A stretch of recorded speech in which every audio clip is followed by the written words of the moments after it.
Yeah. I heard all this. When I came out, I just thought it was a scene from a movie or something. Like, it was just unbelievable. It kind of sounded like the ceiling was falling or something. Like, it just sounded like a lot of rumbling, like an earthquake kind of. I looked out the window and saw this milk truck, tractor trailer, hit every one of the cars that I own in my residence. As I turned around, I could see that this truck went airborne. 20 seconds later, after getting out of my car, he ran into 7 cars flying through the air and everything. I couldn't understand how this truck made it all the way down here from Perrin Parkway.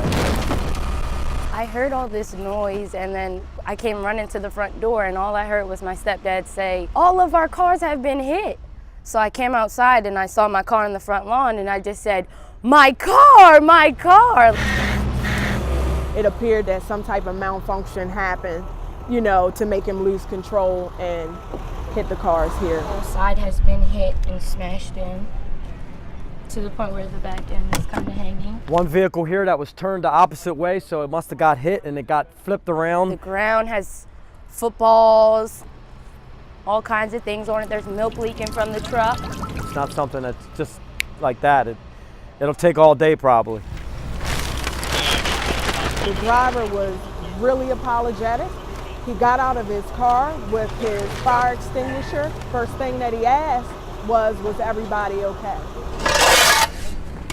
In the end, the positive part about all this, no one was injured. Okay, we can start anywhere in here and work our way over. Thank you for your sacrifice. Thank you for your service. Thank you for your sacrifice. Thank you for your service. We are here today to celebrate our fallen heroes. Memorial Day means to me a day of remembrance. Thank you for your service. Thank you for your service. Today is that day that we celebrate all that we lost in the wars. We're putting pennies on their graves to remember them. Thank you for your sacrifice. Whoever visits their loved one and see this penny on the tombstone, they will know that someone else cared and came to visit to pay their respect to their loved one. Thank you for your sacrifice. If you see a nickel would define that it was a person that served with your loved one. A dime would say that they served in combat and was with them when they died. It's for Memorial Day. It's a day of remembrance. We come here every year to show that, hey, they're not forgotten, and that we really do appreciate what they've done for our country, for us to live the way we do. And if we teach our kids young, then it means so much more when they grow up. It gives it a meaning to them. And this is a legacy that I see my children, my grandchildren, my great-grandchildren carrying on forever. Heads up. Thank you for your service. You gonna finish this row? Thank you for your service. He have pants like mine with a green jacket on, with some skinny pants, and with some gray shoes on his bottom.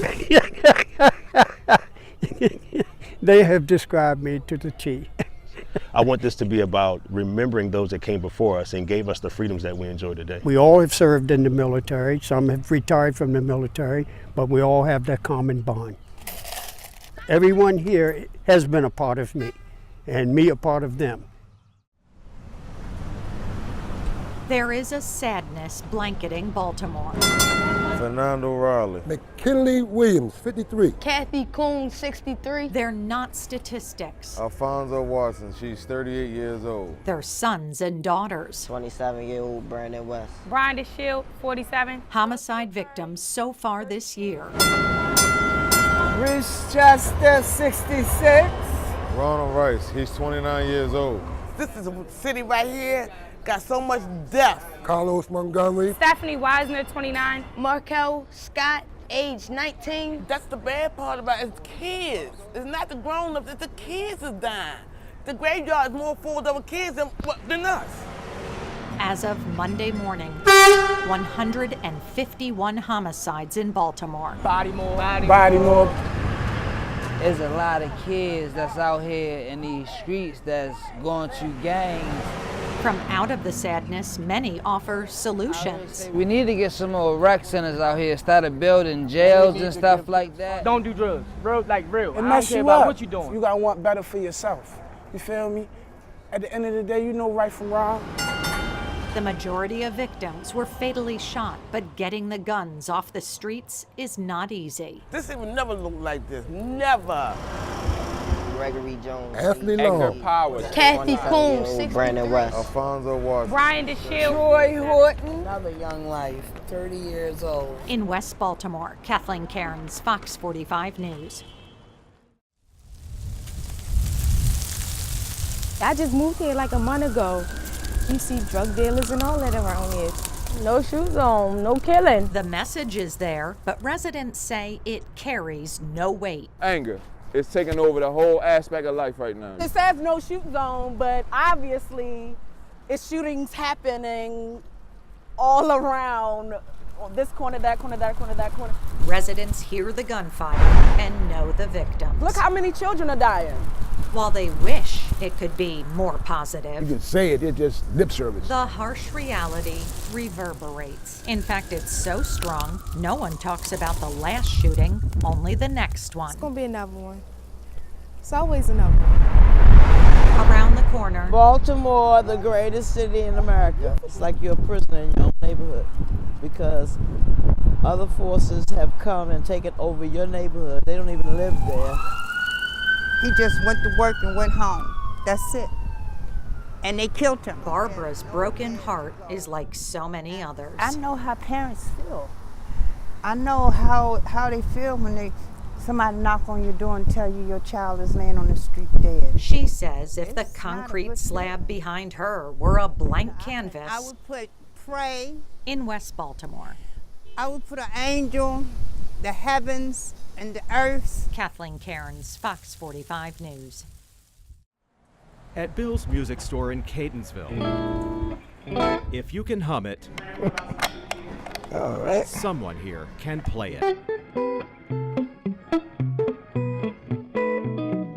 I can mostly hear what I'm going to do before I do it. I know what I'm going to do.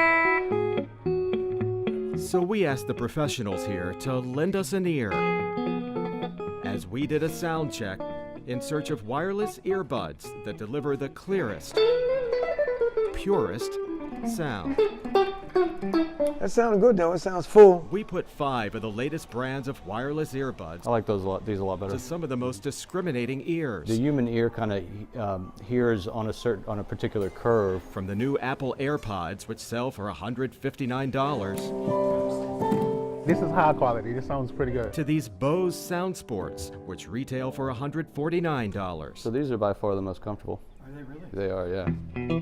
We also tested 4 other brands, one by Fotiv, AYL, the Asian-made GRDE, and Trinity. All retail for less than $50. Trinity retails for $5. You're hearing what was intended in the recordings. Ernesto Ponce owns a recording studio. On a scale of 1 to 5, he rated Bose the best. I'd give them a good 4, 4.5. Eugene Johnson is a professional organist who, on a scale of 1 to 5, declared AirPods the apple of his eye. I would give these a 10. The competition in the wireless market grew more fierce last fall when Apple failed to put a jack in its newest iPhone and began selling these wireless AirPods as a listening option. Are they going to change sounds on me so I can tell you what's the best sound? But it wasn't the AirPods that captured Lloyd Moore's attention. And you can hear the bass, the mid-range, everything is balanced well. This professional guitarist declared Trinity the hands-down favorite. Yeah, these are better than all of them.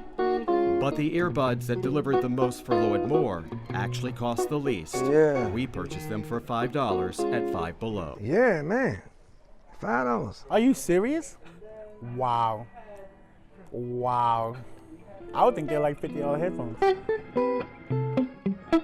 In the end, the verdict was split, but the lesson was learned. When it comes to wireless, the purest sound may not always come with the greatest price. Sometimes it comes with a clear surprise. Jeff Abel, Fox 45 News.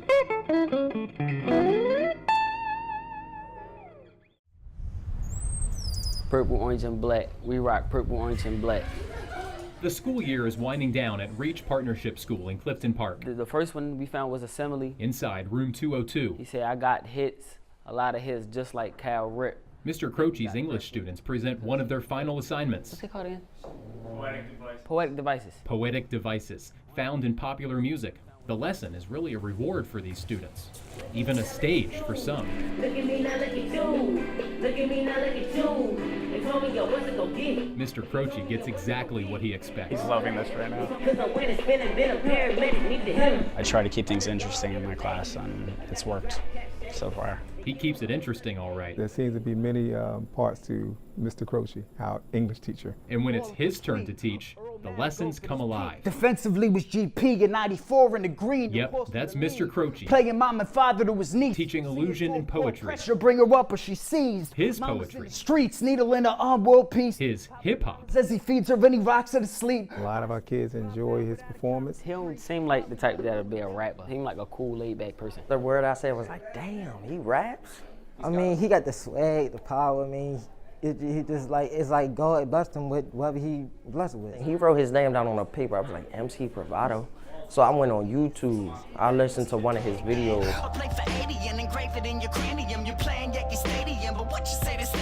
MC Bravado, the Superman to Mr. Croce's Clark Kent. I feel like I have 2 full-time jobs. I think I give due diligence to both. He was outed by his students last year, to the surprise of his boss. Well, my initial reaction was, you know, a little bit of like shock, surprise, you know, because it didn't necessarily fit, you know, what I perceived to be his character. At first, I honestly, I didn't assume he was that good. I thought he was just like trying to be a successful rapper, but it turns out he actually is a good rapper.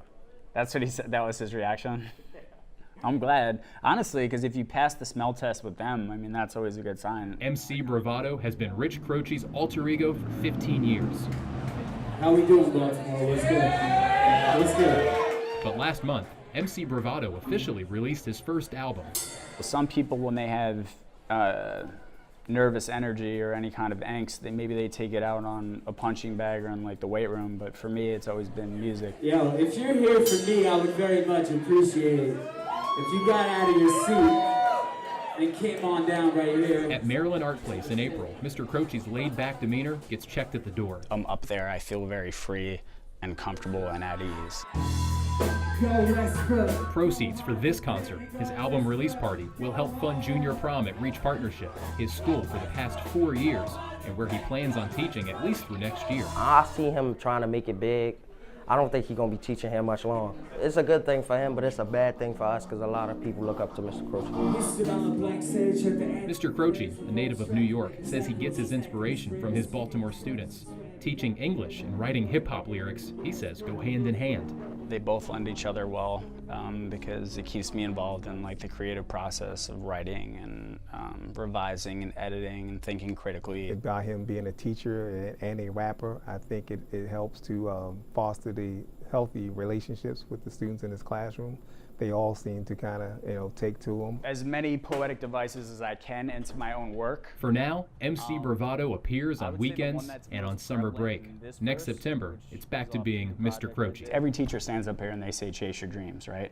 Well, I feel like I'm living my dream as a teacher, but conversely, I'm also still chasing another dream. Who better to stand up there and say, chase your dreams than someone that's actually doing it? Now his dreams are up her nostril, shot clock is at 3. Time to wake up to raise a daughter, sorry your niece or be gone. In Baltimore, Paul Gessler, Fox 45 News. Thank you. It could be Main Street, USA, but Main Street, Ellicott City.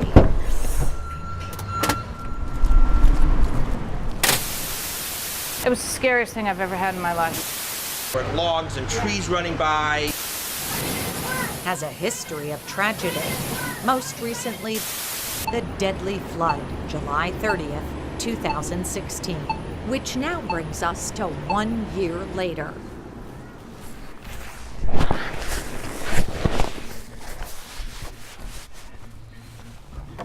Think about a year going by already is just bizarre.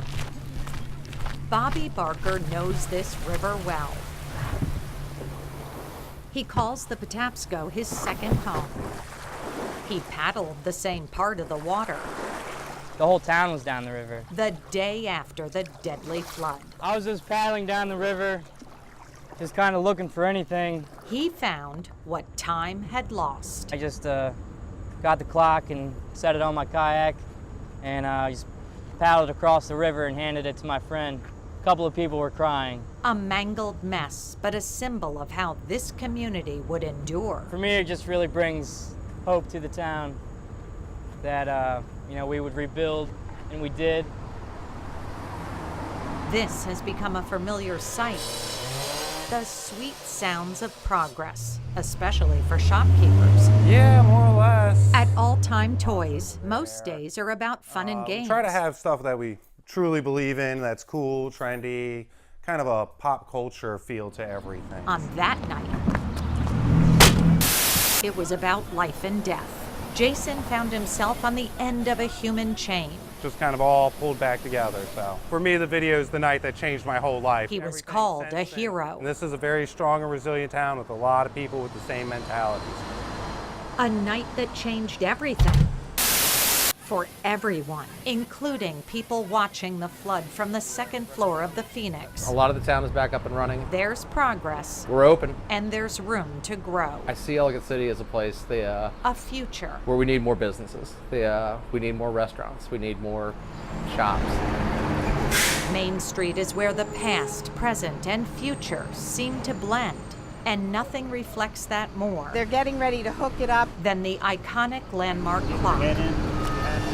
And I can hand them up to you. Lost in the flood, replaced 1 year later. Oh, look at that. An exact replica of the old. Sweet. That has come to be this community's symbol of hope. Oh, it's beautiful. And a symbol of resilience for Bobby, too. The Ellicott City clock, because it really just represented to me how strong we are as a community. He's no longer haunted by the images, but instead, like so many others now, draws strength by the humanity shown in the aftermath. If we can rebuild through this, we can rebuild through anything. Creating new milestones in the heart of Ellicott City. Kathleen Cairns, Fox 45 News.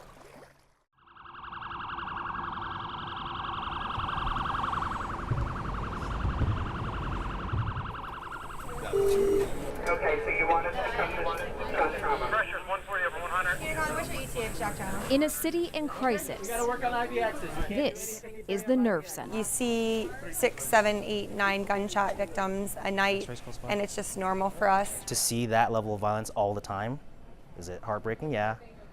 But here, do I have time for that? No. Just detach, and you have to do the job. We're on scene with those priority 2, category D, as in Delta. On this day, 22 people with life-threatening injuries were admitted to the specialized unit. 7 of them victims of violence. This considered a quiet night for the nurses of shock trauma. Gunshot wound, not the first or the last of the day. They're close. Within 3 minutes, more than 24 nurses carefully choreograph equipment, clearing way for Baltimore's newest victim of violence. All right, I guess everyone's ready, right? Are you drawing loud, Frank? You want me to flush it through? Can you use some 18 and a tourniquet? Many national legislators said we have to do something to help Chicago. For 20 years, Dr. Thomas Scalia has been running one of the busiest trauma centers in the nation. I'm not saying that it's not a terrible problem in Chicago, but per capita, we have twice as many homicides. With the city reaching nearly a homicide a day, victims of violence have become the new normal. It doesn't make it okay, and it doesn't make it rational, and it doesn't make it necessary. And you're seeing an increase. Oh my God, yes. It used to be something that happened. Now it happens all the time. We're seeing just tons more gunshots and stabbings and assaults than anywhere else I've worked previously. Any access on that? To combat the crisis, shock trauma has increased staff on nights and weekends. I can't breathe. I couldn't tell you how many I got last week or how many I got yesterday. I just know that it's super violent, and the majority of our patients are violent crimes. And it takes a toll. It's exhausting. It's exhausting mentally, physically, emotionally. We used to say, summer was our busy season, and then like winters it would drop off a little bit. This year it's been fairly steady, and then our busy season is phenomenal. It's unbelievable. Push down on your feet. Push, push, push. Where very few things are easing the crisis, the trauma center is, boasting a 96% save rate. If there wasn't shock trauma, if there wasn't the same degree of organization of trauma care. What would the number be? I don't know, but it would be substantially higher. No question about that. Let me get his arm. On this night, it's one life saved. He's awake, he's talking, he's moving, so those are all encouraging things. One less number to add to the crisis. Am I proud of us for doing that? Hell yes, I'm proud of us for doing that. Do I wish we didn't have to do it? Yeah. But as long as it happens, we're going to be here. Even the moments of quiet won't last long, because this fight is far from over. Going to camp. It's been a summer ritual for generations. Let's go. Really good music. They're just 11. Yeah, it's interesting. It's a kid's rite of passage. One Sophia and Madeline didn't want to miss. You don't feel like you're all by yourself in the world. Not alone, at least at Camp Open Arms. Yeah, our arms, they are different. Right here, I am missing a bone. Brave. It's called the radius. Bold. I'm missing that. Courageous. I'm just missing fingers. Two girls who now share a profound companionship. I was excited because she would be here too. This is Camp Open Arms. This is our 3rd year of doing this, and this camp is for children with limb differences. Limb differences. Some can be corrected, some cannot. The camp is designed to remove the usual boundaries these children may face, and everyone here has a story. One's big, one's small. Shauna Shaja had surgery. They took skin and put it in on this hand. This is a place where differences don't make a difference. Because it's fun. Parents appreciate the connections made too. It gives her an opportunity to come here with the other kids who have some significant limb challenges and interact with them. And that's what they all have in common. A common emotional component as well. Really, we teach them how to deal with coping skills and how to respond when they're asked questions. Here, they're not seen as disabilities, but different abilities. I always find a way to do it. This is the 3rd year the camp has been held, and it's creating lifelong friendships. With Maryland Moments, Kathleen Cairns, Fox 45 News.